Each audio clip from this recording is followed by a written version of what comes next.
So we've talked about lots of different things.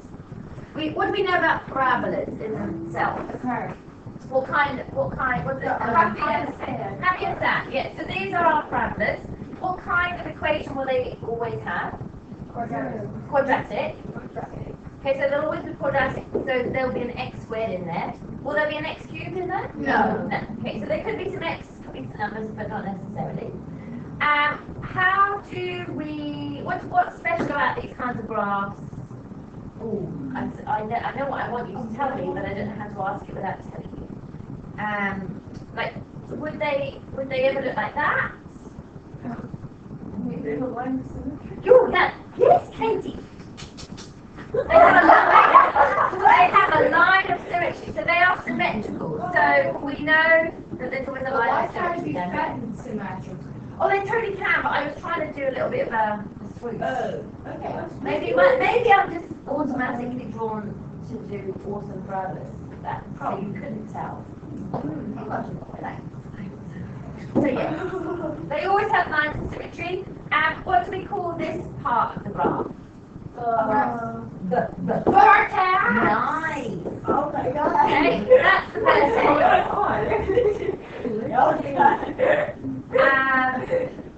We also know what are these points often called?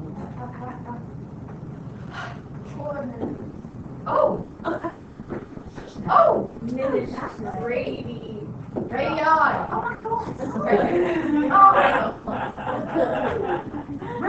Yeah! Nice. Yeah. She cheated. She did it. It's using your resources. They don't even know what one is. They don't even know we're on here. Oh, okay, they're roots. Oh. Okay, they are roots. They occur when what value is what? X equals Y equals 0. Nice, that's when y is 0. So in other words, we're solving the equation where that function is 0. What does, how do we know how many times it touches that axis? By the amount of times it crosses. No, so if I gave you the equation, so doesn't matter what the numbers are. How can I tell how many times that function there crosses the x-axis? We learnt about something called at the beginning of this. Oh, discriminant. Yes. What is the discriminant?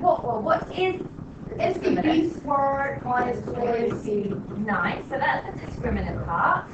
Then we've a recap. Lots of things going on. I hope you all have watched the videos at some point and be able to catch up.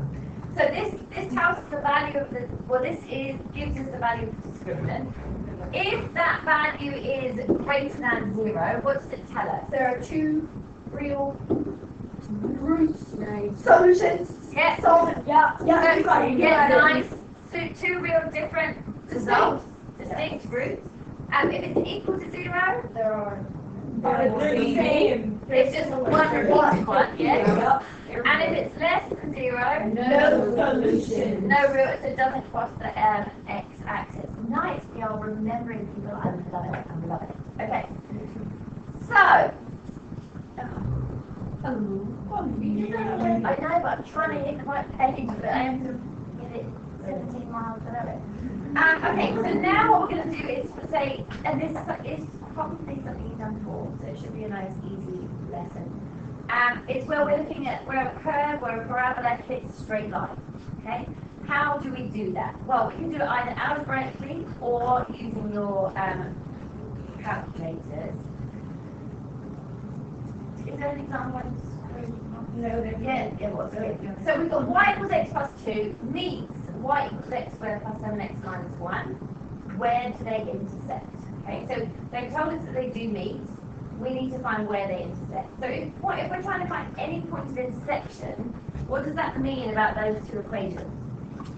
They are perpendicular. They're equal to each other, yes? In other words, we are solving simultaneous equations. Remember that? Yes. So if y is equal to x plus 2, then and y is equal to x squared plus 7x minus 1, it must mean that to find points of intersection that this is equal to this. Yes? Makes sense? So we would write that. Now I've lost it. Was it x? Oh. X plus 2. It's hard, isn't it? Is that the 14th time I've done this? You feel like on your board, right? You're going to sound for. Huh? Where do you like to write it? Like, you know what I'm saying? Yeah, I don't know. That works. X plus 2. Maybe let's try next time. X plus 2 equals X squared plus 7x minus 1. Alright, so we can see that that is an equation we can solve. In order to solve it, what does it have to equal? 0. 0. So I'm going to move everything away from the left hand side. So I've got x squared plus 7x minus 1 subtract x subtract 2, because I'm going to subtract those two things. Yeah? Joining like terms, x squared, so I've got 7x, subtract x, that's plus 6x. And then I've got negative 1, take away another 2.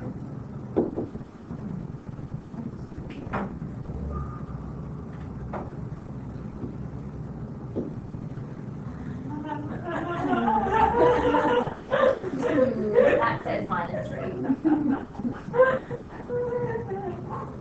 Okay, we are then going to solve that. Now, remember to solve a quadratic, you've got factorising is your quickest and easiest option.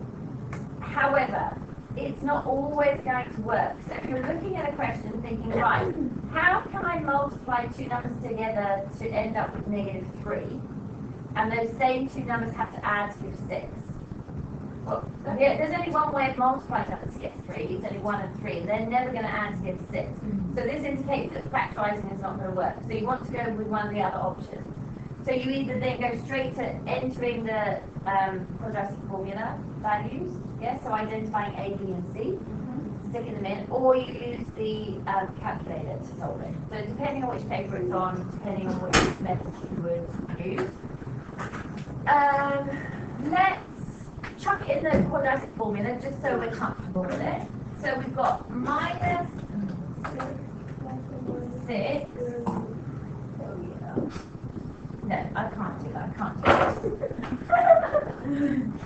So what do you mean? Like, what do you do? You want me to write a list for you? You need the AC. What do you mean drag it?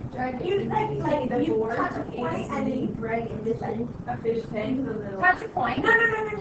No. Outside the depth. Yeah. Oh, I missed it.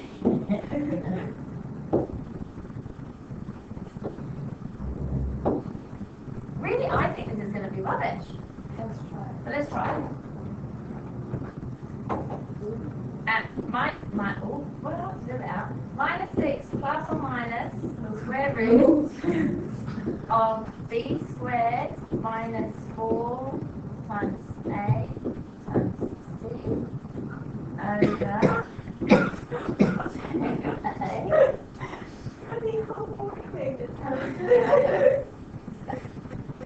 Not ideal, is it? And then someone's going to tell me the answer at some point. I can't go to work out anymore. We can just chuck it in the count now.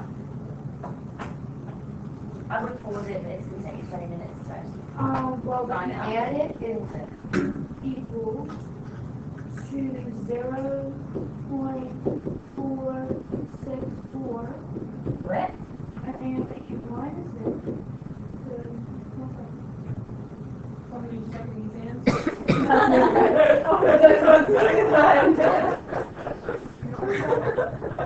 Katie?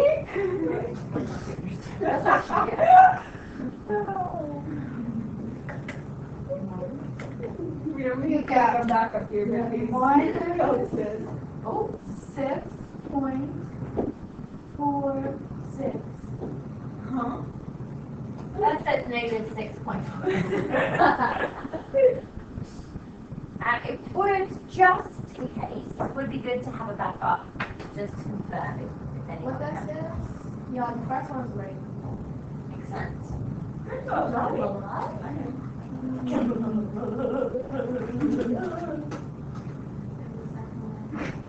That says negative 6.46. Yes, it's very clear. Okay, well, there you go.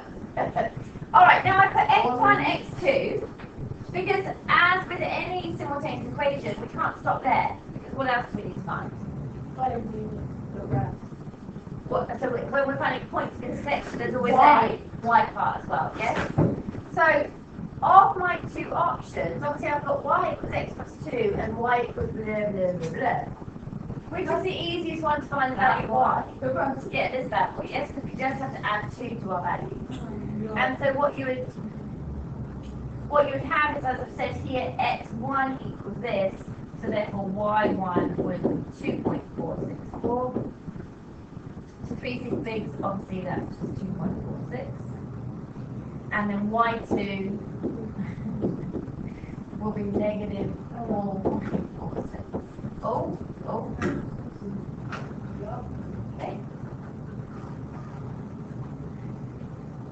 So that's using algebra. So we just equate the two equations and rearrange and solve. Okay, so then we know where those coordinates are. Yeah. And the other option is we're going to use your calculator. So you're going to plug them into the calc. Now, actually, these instructions are from the old calc. I'm sorry, I forgot that you guys had trials. So I don't think you actually need to. Or maybe you do. Yeah, maybe you do. Yeah, you do. You do have to rearrange it. So, in order to get it as a function, we want y equals. So we need to rearrange this thing first. So we've got 3x plus 2y equals 6.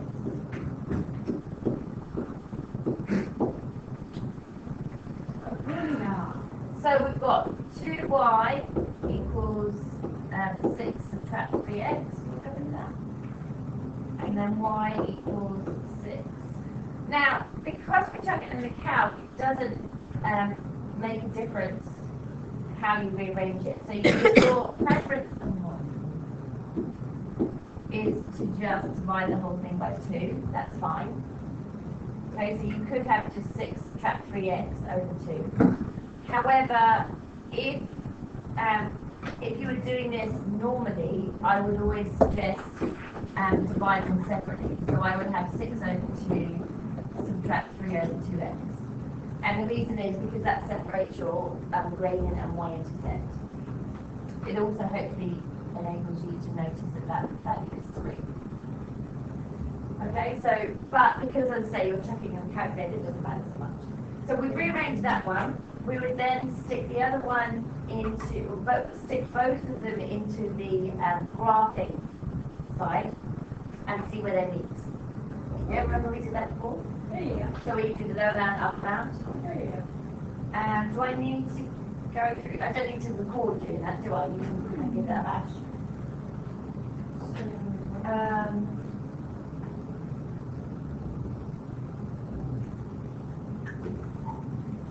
Are you guys having any answers? Is that what we're doing? Yeah. I might go back.